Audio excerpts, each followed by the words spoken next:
This time in the Big Tire Garage, we are doing some prep for some filming for 4x4 Garage, and then we're going to take a break, do some filming, and then I got to jump back on that project and finish out all the things we didn't do on camera. And it's a heck of a project, too, for my friends at Comanche.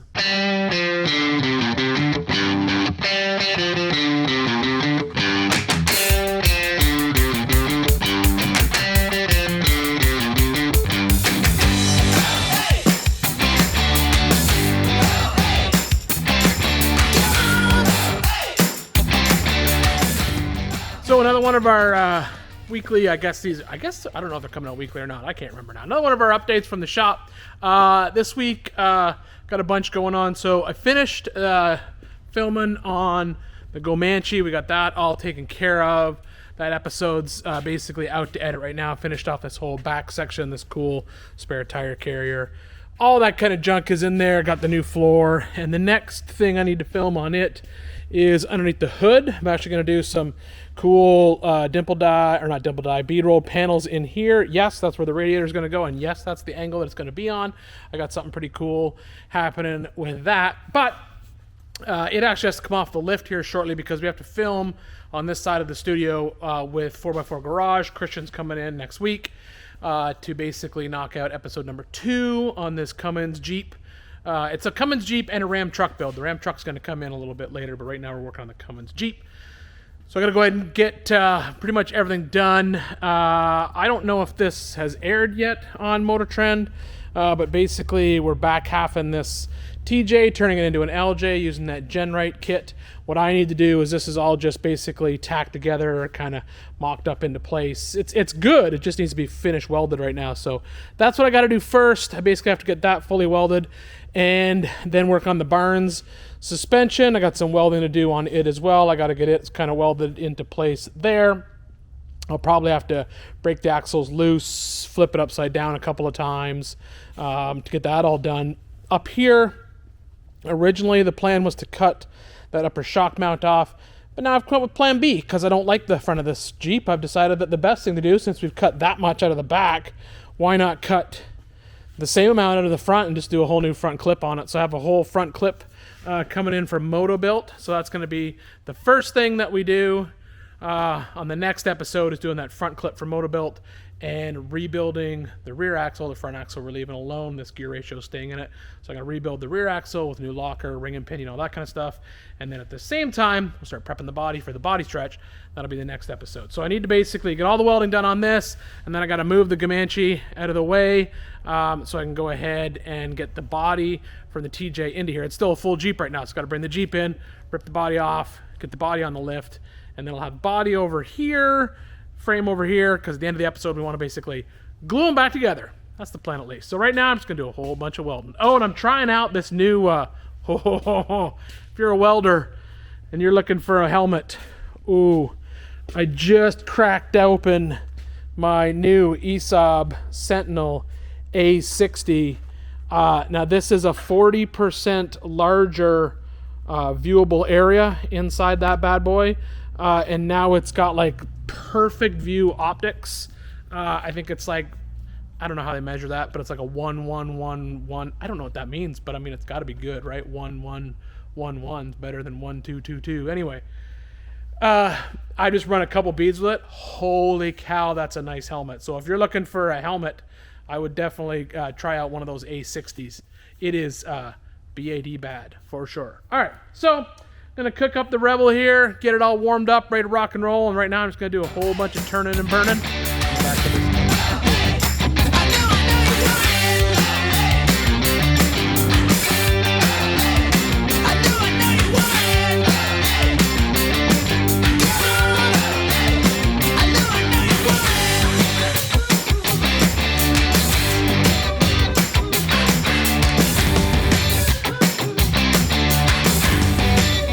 Okay, well, we went ahead, we prepped that chassis, and then we filmed with Christian for 4x4 Garage, and this is what we got done. Basically, we got the Jeep. It's all chopped up. It's now on the Genrite stretch kit frame. We've got the new Motobuilt front frame section in here. Really like how this fits on this TJ. It's comes up really high in the front, which I like. Ends up with this super little stubby front bumper section, and then you just end up with this like perfectly blank slate of frame rails to work with, which is what I wanted. We've got the axles pretty much prepped. I need to basically work on both of those. Not re-gearing them. This one we're going to not re-gear. This one's just a Dana 44 front JK. We're going to leave it alone. Probably put some trusses and some link mounts on it. I have to do that before it goes back underneath. But we got the drivetrain all taken care of. So that's the original R28 that was in the Jeep. We now have it going through an AX15. Christian just prefers that to the 3550. New quick draw bell housing, and then the transfer case has now got the slip yoke eliminator on it. So that's all done. So that's ready to go back in. But before it goes back in, this thing needs to come off that table. So what I'm going to do right now is I'm going to go ahead and I'm going to weld in the front frame section, and then I'm going to work on the back corners. We got these back corners done over here. You can see, if you come back here, this corner back here is done, or at least clamped into place. That's basically how it works. I really like this kit from Genrite. It's super cool. Basically, you end up with this whole new rear frame section, and you can see how it kicks up now, and the inboard shock tower is already there.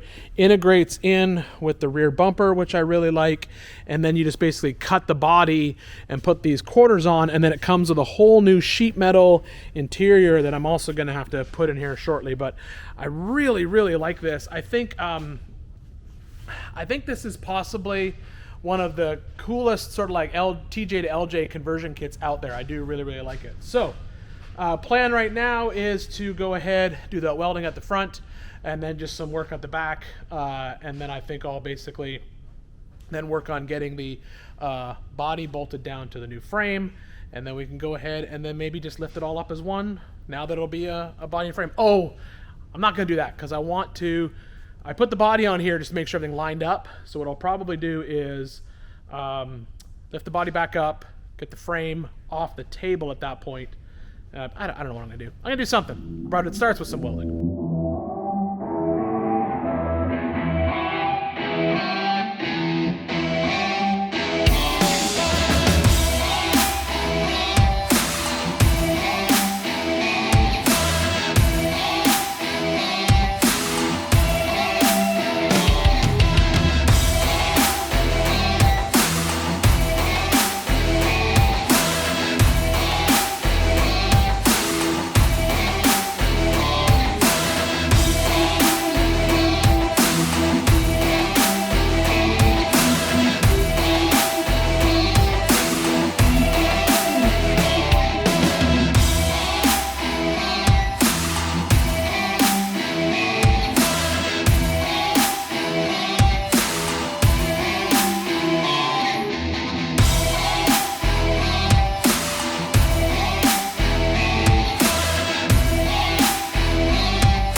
When I have to do these nutserts, two things that I like to do. So first of all, what I do is I just basically do a pilot hole with a regular drill bit, and I really like these drill bits from Can Cut for doing sheet metal.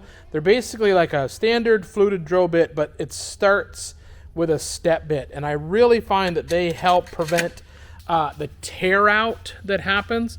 Quite often when you're just drilling this like thin sheet metal, the flute grabs the sheet metal because it's so thin and basically just rips it. It'll just rip it right out and you have a huge opening, and then you won't be able to use the nutsert because you basically deformed the metal or dented the metal.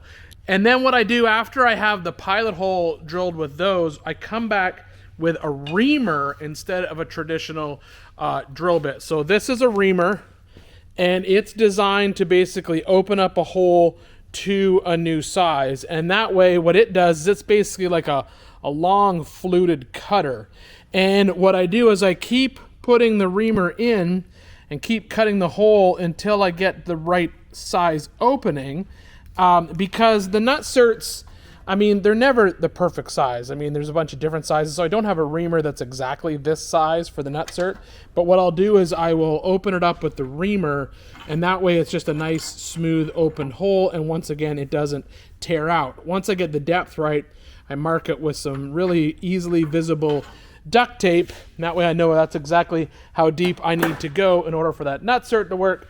And then the last thing that you're going to want to buy, if you're doing any fabrication, this is probably the best thing to own: a good heavy-duty nutsert kit. Don't just rely on when you get these corners or any type of Jeep body armor that's going to use a lot of nutserts, and you know, we use a lot of them in the off-road space, especially if with TJs and JKs. The TJ sheet metal is a little bit thicker than the JK stuff. The JK stuff is hard to deal with because it's so thin, tears out super easy. And that's when I started utilizing this particular setup, was on a JK. So basically pilot hole and then a reamer. And then instead of just using the little, they sort of give you like a do-it-yourself, like a nut with another oversized bolt, or I should other way around, a bolt with an oversized nut, you just tighten it by hand. Don't even bother. If you own a Jeep and you're going to do anything to it, get a nutsert kit. Once you have one of these, you'll be shocked at how often you start using nutserts instead of just nuts and bolts. I use nutserts on a lot of my body panels. The Bomber has nutserts on all the body panels instead of a nut on the backside. And this kit I just got from Amazon. I think it was like $80. Came with the nutsert tool and then all the different sized anvils to do everything metric and standard, and then came with a big pack of nutserts as well. And I get my nutserts from nutandbolt.com. That's where I get all my nut and bolt lately. I'm actually just getting a whole new bin from them. I went ahead and bought a whole new bin. I saw them at PRI, talked to them about what I needed bin wise, and I was able to just basically get a 155 piece bin set up there. I'm super stoked. They're going to come here probably next week to get it all laid out. I'm just waiting on that stuff to ship. But that's where I buy them. I buy them, and then any type of flange bolts I buy at flangebolts.com. And then I just know I get really good bolts. I have great selection and easy shipping and blah, blah, blah, blah, all that kind of stuff. So I started back here just doing these rear nutserts because I want to be able to pull the corner in tight to this part of the body, and then that will determine, because I still have some movement here in both the body mounts down here as well as the body mounts up at the tub. So I want to make sure that this, I don't want a huge gap up in this section right here. And if I started with the side, then I wouldn't be able to basically pull this tighter. So what I'm going to do is I'm going to mount the corner to the back of the Jeep and pull it good and tight onto there, and then I'll adjust the length as needed.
Next step in finishing out the back of this TJ is going to be this floor kit from Genrite. This is super cool. This is the neatest part, I think, about this kit. It's got this super thick floor section that basically bridges the gap between the cut that we did in the tub up there, comes all the way back, fits in nice and tight around this section right here, and then it has all new wheel wells, and you can see the wheel wells now go all the way up and come across and bolt in where the corners are, and then there's a stiffening rib that's going to go along that entire section. Now, the nice thing about that is it allows you to use their frame kit, obviously.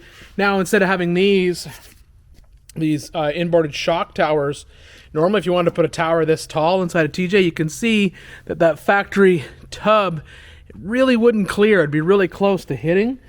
Because the tub kind of rolls down, but there's tons of room here now. So this shock sits up here super nice, ends up with a nice finished look on the inside. You don't have a big hole there.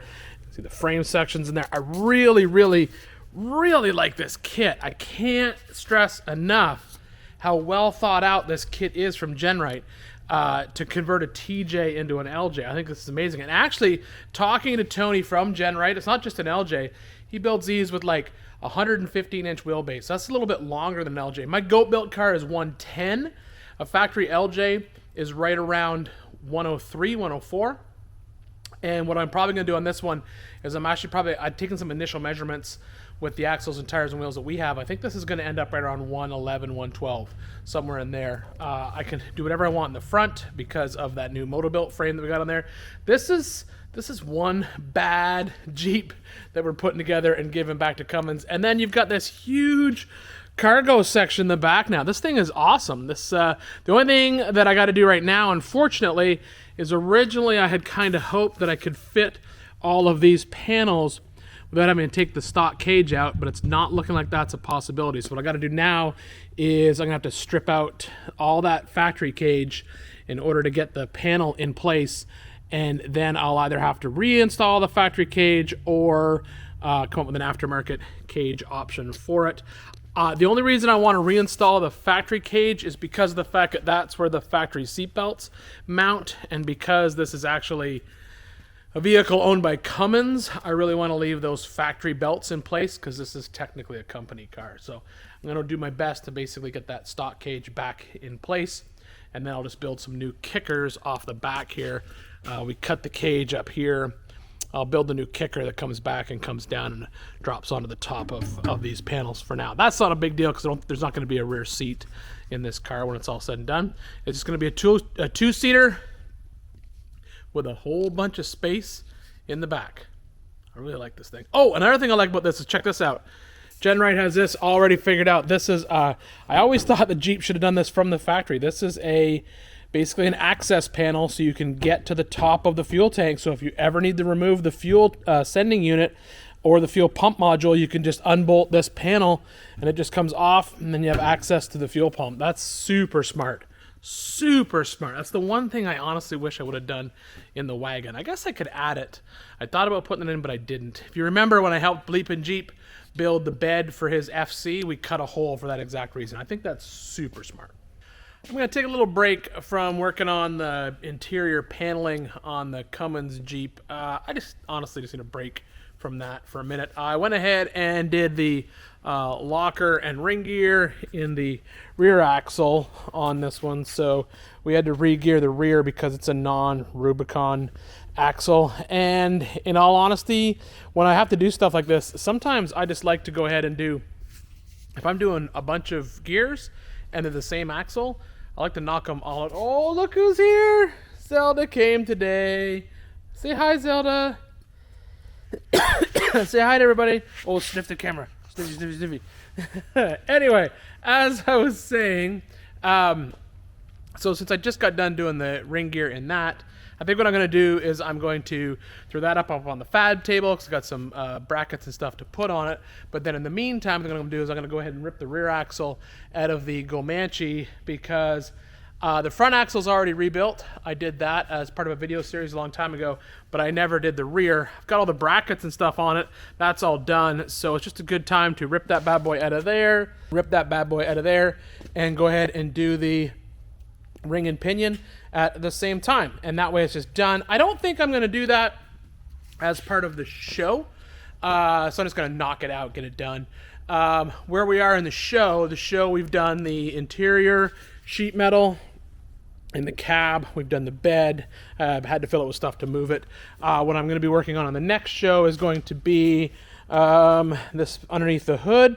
I got a bunch of sheet metal work I need to do here. I need to add something pretty special to that little engine, and then the big body mod, which is going to happen over here. So that's the next show, and I kind of want to finish the next episode basically with this thing, you know, kind of ready to rock and roll and ready to go into paint and body, or I guess it would be body and paint. So if I think it's just a good time to knock that axle out, weld all the brackets that are on there onto it, and then we'll just finish it out, and then I can sling it back up underneath the truck.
Before I build this axle, I'm going to go ahead and just burn in all these link brackets and stuff. In case you don't remember, the Comanche is an air ride vehicle. So what I'm doing is I'm building it to ride on airbags. So I have these little stanchions that basically kick off the axle, and that's what the airbag or air spring rides on.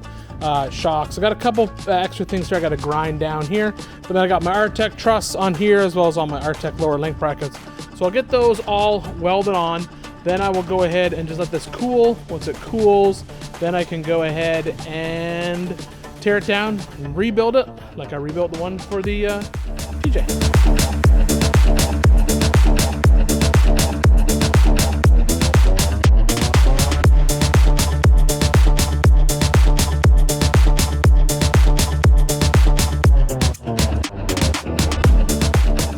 One thing I should point out, whenever you're pressing bearings onto these pinions, sometimes what I do is I basically invert the bearing in the press and push down on the pinion head.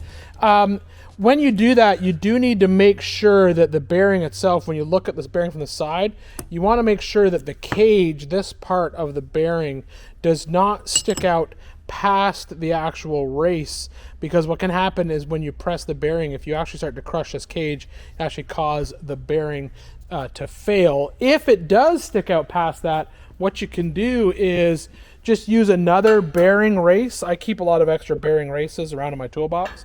Just use another bearing race as a spacer. So basically now stack that bearing on top of that race and then just press it down in, and that just prevents that from happening on the race. One other thing that you can do when you're doing this is to go ahead and put a little bit of lube on the pinion itself. It never hurts to put a little bit of gear oil on the section right here where it's going to be pressed on, like some type of just a light little bit of gear oil on here will help. And then you can also go on this with a little bit of crocus cloth or even some Scotch-Brite, just to take a little bit of that black nitrile coating off of there. This is where it's going to get hung up. It's going to get hung up right on that machined section right there. So just a little bit of lube on here, and then a little bit of a slight dusting with some crocus cloth, like I said, or some Scotch-Brite. And then one thing that I sometimes do is, if I'm going to have the axle sitting around for a while, I'll actually put a little bit of engine assembly lube on the bearings. And or even just some wheel bearing grease. If you're gonna fill it with fluid and run it right away, you don't have to do that. But if you're building a project and you're building the axle and it's gonna be like, you know in your heart it's gonna be a year before that vehicle actually moves, it's a good idea to throw a little bit of either wheel bearing grease or something on those bearings just so they don't start dry.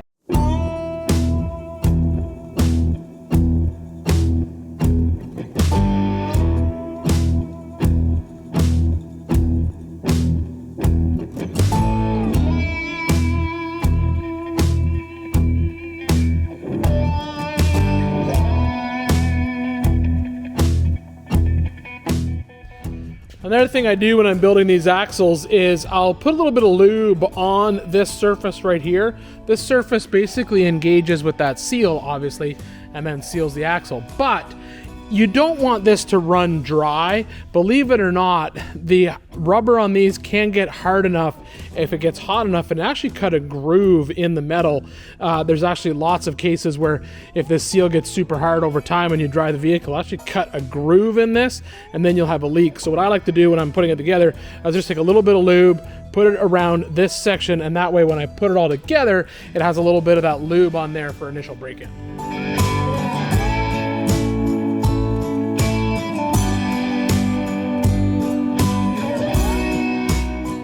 Another place where I put a little bit of wheel bearing grease is on the O-rings inside this air locker manifold.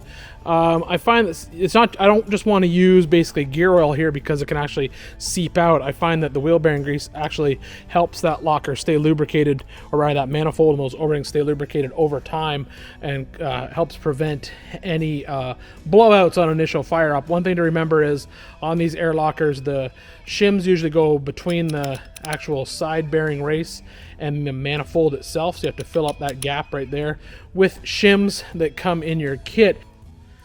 And also, one piece of advice, whenever you're installing an air locker, you can never have too much side bearing preload. Basically, when you put it together and you think you've got enough preload, add another 5 thousandths if you can. Any failure I have seen in an air locker in an axle usually results from insufficient preload inside that differential carrier, and what that causes to happen is this manifold actually ends up moving back and forth inside the differential, and it causes the O-rings to basically cut or tear or leak.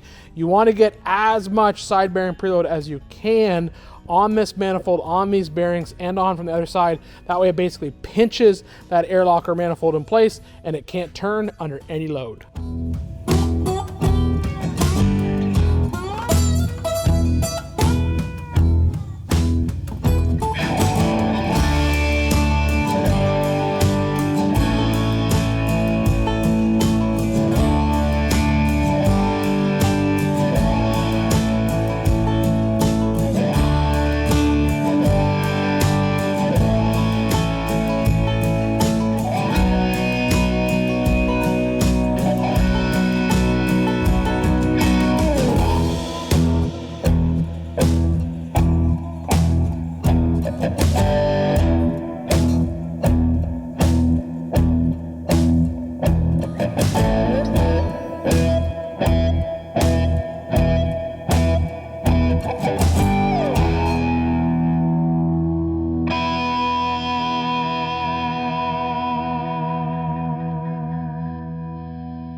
All right, I've gone ahead and painted this axle for the back of the Comanche. It is good to go. I may have to do like one more coat on it. I'm just gonna let it dry right now. I'm not painting the axle for the back of the Comanche Jeep yet because it still needs to have all the brackets put on for the suspension as well as for the coilover shocks, and so in order for that to happen, it has to actually go back underneath the truck, and that's just cooling off right now. Now, while I wait for those two things to dry and cool, I'm actually going to come back here to this part of the shop and do a little bit of work. Now, this may seem a little silly because I got the Comanche on the go. I've got the Cummins Jeep on the go. I actually have to bring a Cummins truck in a couple of weeks and work on it.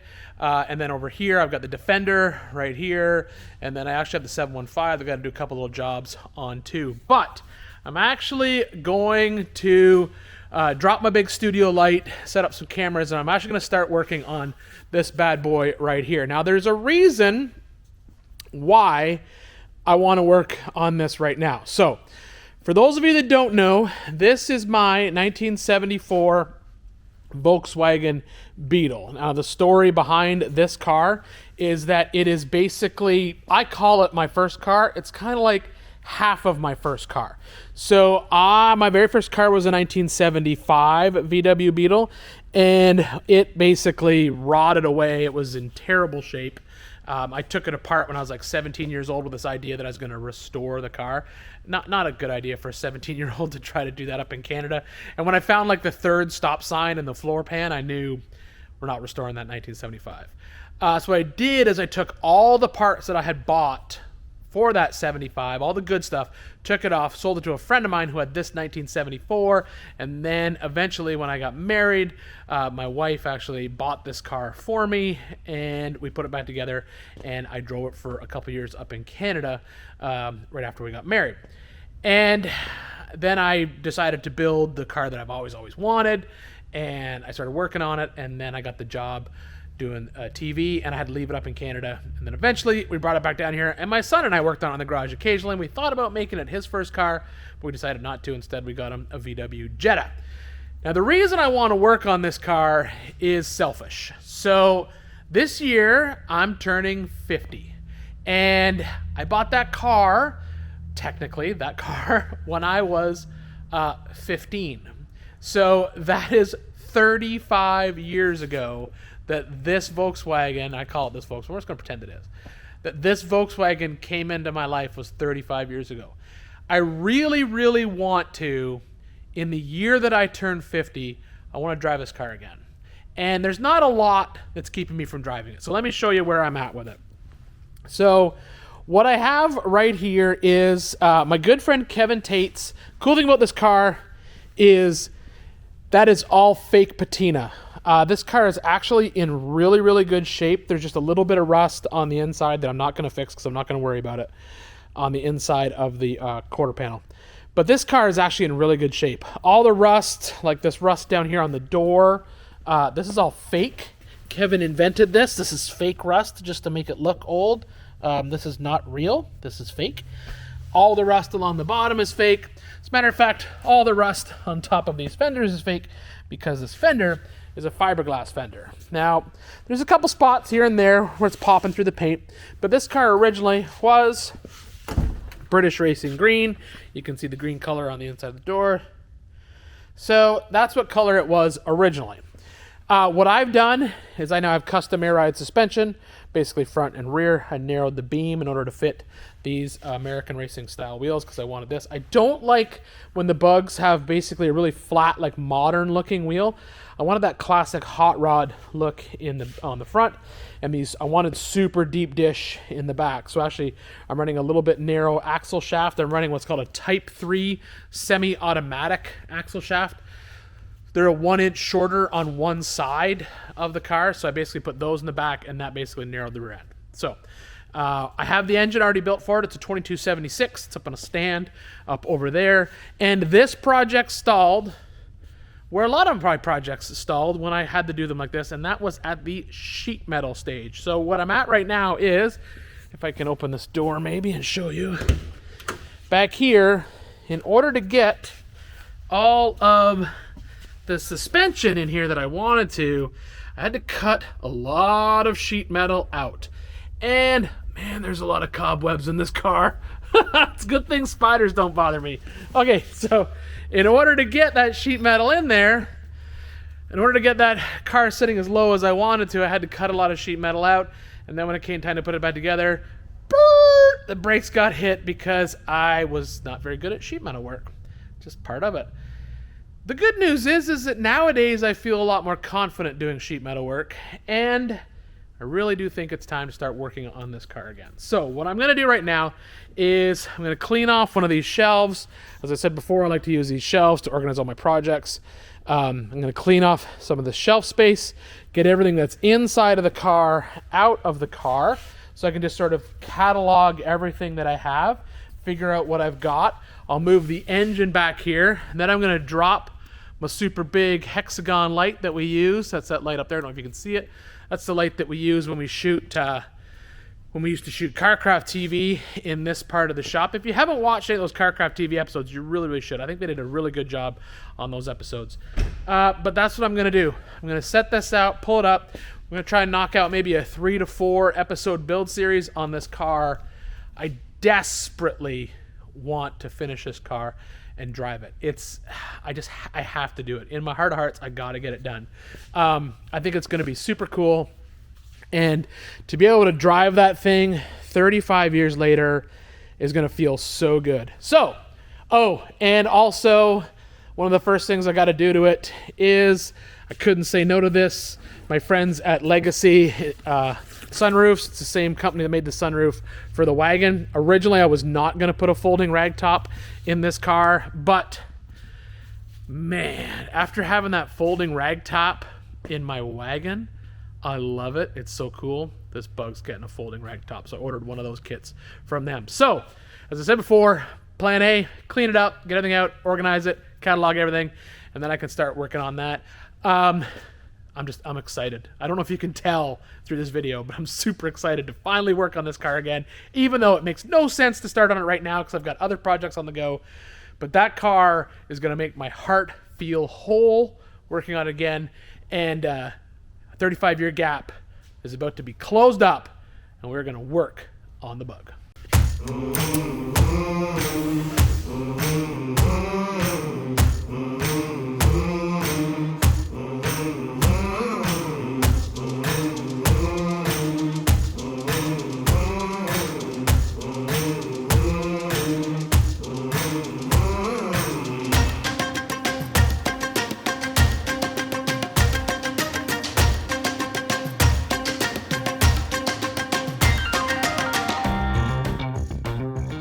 All right, so got everything out of the car, vacuumed out the interior, and then gathered up all the parts, pretty much all the parts. I mean, there's still some I'm gonna grab at the house. I think I might load that up over the weekend and bring it down on Monday. Pretty much all the heavy lifting on this car is done. So what I have up here is a custom narrowed front beam. So basically I brought the beam in. Some guys will cut the actual frame horn and bring it up. What I did instead is I cut the ends of the beam and raised them up. And what I'm actually going to do to give it some additional stability is I'm going to build a brace off of each bag mount back to here with removable tube clamps, kind of like an off-roady kind of thing. So I'll get those on there. You can see I just got a single bellow, super light duty, single bellow bag in the front on both of those arms. And then I need to mount the steering rack. I'm converting this thing over to rack and pinion steering because with that stepped beam and everything, there's no way to use the factory steering gear. So I think that's where I'm gonna start. I'm gonna start at the front, maybe pull the tires off, check everything out in there, and just start building.